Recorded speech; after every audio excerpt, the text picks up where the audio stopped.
So what is up, guys? Nick here, helping you to master your technology. P20 Pro 2 months later. The last time I've done a video on this was about 2 months ago, but today we're going to cover the triple lens beast here in the P20 Pro. And I just want to discuss what it's been like to use this and if this phone is still worth it. More people have become aware of Huawei as they're reaching over 100 million sales in their devices. Just on July 18th, they crossed that, and their goal is 200 million this year. So they're approaching Apple territory when it comes to sales and smartphones. Yes, that's combined, but at the same time, Huawei is a force to be reckoned with when it comes to these smartphones these days.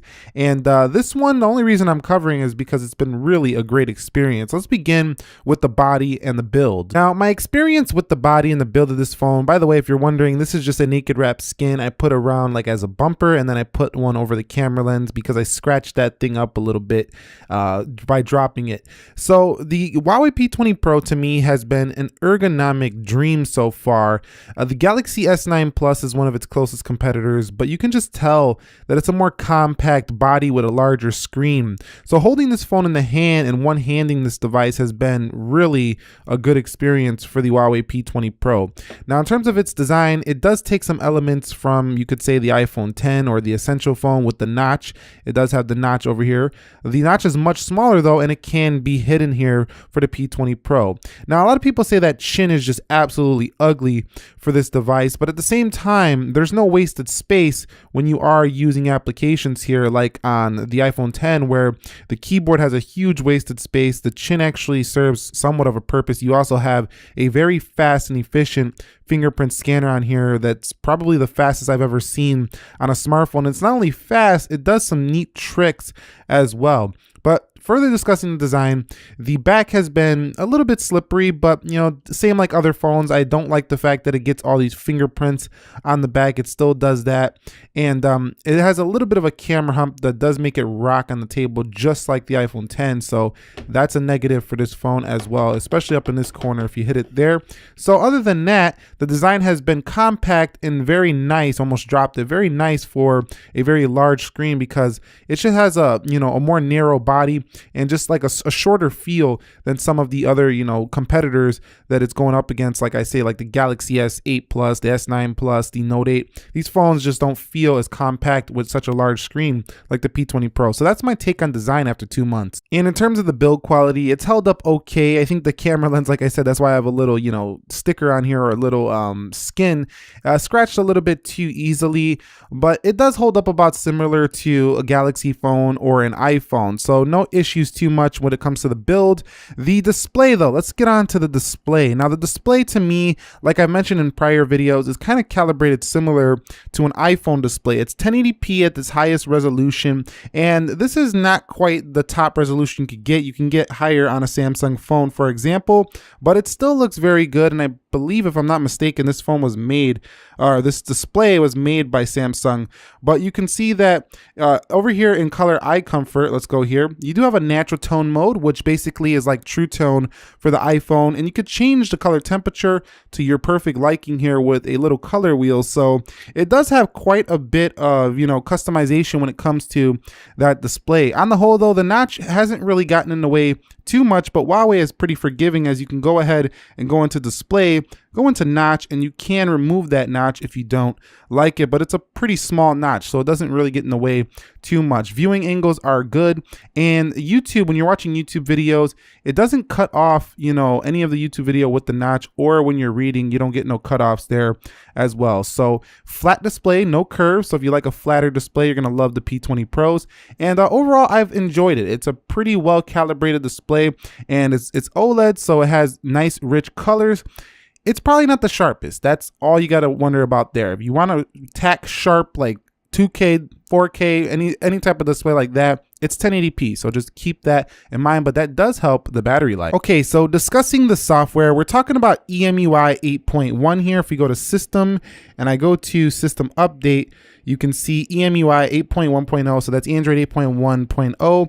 EMUI is actually a little bit, less in your face than prior versions. This is the best version of the software ever, and they got quite a few features, like you can do gestures here. If you go into system navigation, you have different options for gestures. You also have the ability to theme this display out by going into the battery. Let's go into battery, and you have darken interface colors here. There is a lot of other things going on in accessibility down here, like a one-handed UI. You can shift the screen down. So there is quite a few enhancements that you're not going to see in like a stock Android device. You also have motion control, split screen gestures. So with that software and all those features, how is the performance? And I can gladly say it's been great. The Kirin 970 AI chip in here, and mostly the 6 gigs of RAM is I think what helped this phone perform extremely well. Now I do have the developer options on, and I do have animations down, so you can see it's going to look a little quicker here. But on the whole, this phone pretty much flies through everything you can do. It's a proper flagship when it comes to speed. Now I know they didn't come with like a later, newer processor, but Huawei's processor release cycle is not the same as a Snapdragon or Apple's. So you should be seeing a new processor for Huawei on their next flagship phone, other than the P20 Pro. Maybe the Mate 20 Pro will get this new processor, but this one still runs fantastic. And I think the addition of 6 gigs of RAM is what helped it to continue to have pretty good performance. The lag, there is really no lag. The only thing I've seen a couple times is the phone kind of just spazzed out for a minute or two on a few apps, but other than that, it's been great. And it has been getting a few security updates, and Huawei's been pushing out some software updates rather quickly for this phone. Not major ones, but I've been seeing updates coming at least 2 or 3 times, and I've only had the phone a couple months. So signs are looking good for Huawei supporting this phone, but we'll see how it goes in the longer term. Okay, so after 2 months, what are my thoughts on the P20 Pro's triple camera setup? Well, let's get into the camera and take a quick photo of maybe the iPhone 10 here. Number one, this phone has very fast focus and very fast shutter speed. So you're not gonna miss any moments on the P20 Pro. That's a guarantee. Also, you're not going to miss any low light shots because the night mode over here on the P20 Pro is phenomenal. It can really pull in the details when it's really dark out. So if you're really into low light photography, you're going to love the P20 Pro. Now, also you do have portrait mode and video mode here, and you have more modes over here, tons of modes. Not all of them work fantastic. For example, the video doesn't work great on this phone due to no OIS in 4K, but 1080p video looks stellar. We do have panoramic modes, monochrome. Monochrome is this third sensor here, and I don't think this sensor is necessary. I feel like they should have put a wide angle. That didn't focus. I think we should have put a wide angle on the P20 Pro instead of a monochrome, but hey, it does the trick. If you're into B&W black and white photos, it'll do the trick there. But going over here, you can see you do have 3D panorama, document scan, good food, and a lot of these modes just make this camera really versatile in the day-to-day. And the front-facing camera has a 24 megapixel sensor, and to me, it's just a little too soft. It kind of makes your face look like you're always on beauty mode with the P20 Pro here. But I'm not going to talk too much more about it. The hybrid zoom has been fantastic as well, going up to 5x. Best zoom I've seen on a smartphone. It does get a little bit shaky at the 5x, but you can still get some incredible detail at that 5x zoom. So if you're looking for one of the best photography phones, this is probably up there in the best, if not the best. But video, not so much as the best video. You do have some filters up here, some motion photos, which is kind of like live photos on the iPhone, and no expandable storage for these photos, but you do get at least 128 gigs here for the P20 Pro. Take a look at these samples, both front and rear, to decide if this is going to be, you know, the camera setup that you want to go with in your next smartphone.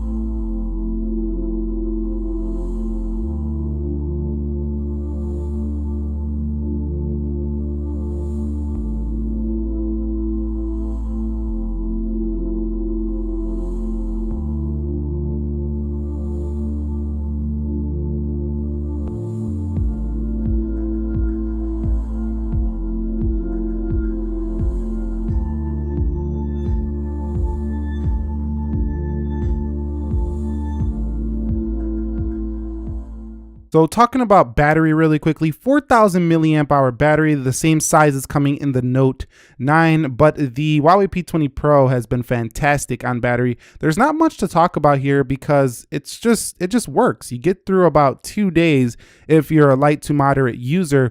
If you're a very heavy user, I think you can still get it pretty close to drained if you're a super heavy user by the end of the day. But you're never going to be like the phone shutting off on you. That just is not going to happen on the P20 Pro. So it is a champ in the battery department. You also have power saving modes, ultra power saving modes. You could drop that screen resolution to get even better battery life on this device. And the supercharger that charges through this USB-C port is the fastest I've seen on any smartphone. So if you're looking for very fast charging, supercharger on the Huawei devices is incredible. So keep that in mind. That's my take on the battery life. You can see it only dropped like a measly 3% throughout this entire video. And once it gets at 90 and below, it gets even slower and slower to go down. So really good battery life here for the P20 Pro. So moving on to the audio quality with the P20 Pro, it's got very rich sound. It has a variable aperture, so it changes apertures in different lightings to get great low light. 6 gigs of RAM and an Exynos. If we go ahead and go down into the notifications tray, you can see that we also have Dolby Atmos on this phone to make it even louder. But going ahead and putting this sideways, 9810 if you are in other region. This one is the Snapdragon 845. you can see it does have a, not as loud of a speaker over here at the top, but it does have one. So pretty sizable battery here. So those are the keys. So the one at the bottom is definitely more powerful and potent, but you're really going to enjoy listening to podcasts, videos, and music through these external speakers. They get loud, but they don't distort or get tinny. So good audio experience here for the P20 Pro. Okay, guys, so we've arrived at the final conclusion of this video. After 2 months, the Huawei P20 Pro, it's been like an iPhone 10 like Android experience, but you get the flexibility that Android has to offer with theming, changing, you know, more options out on this phone.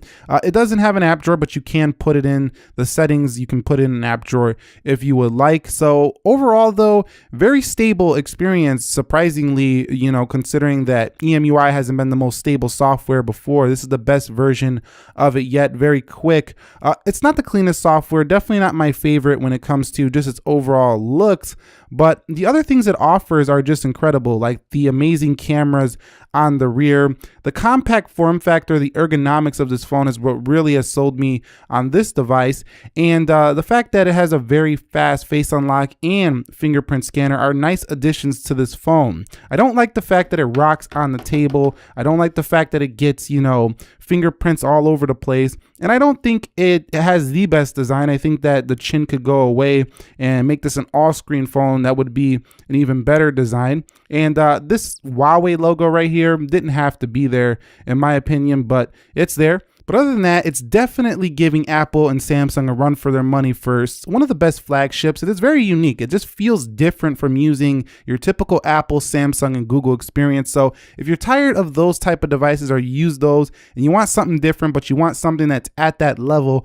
if not better in multiple areas, the P20 Pro will suffice. And that's my experience 2 months later with the P20 Pro. Not a perfect phone, but a really good offering from Huawei this year, and definitely a true flagship. So if you have any questions, comments, concerns, be sure to drop them down below related to the P20 Pro. I will try to get back to as many as possible, and if I don't, many in the community will. If you found this video helpful, entertaining, enjoyable, click that like button for me, and if you're new here, consider subscribing for more. Nick here, helping you to master your technology. Thank you very much for watching. Be sure to be well, and peace.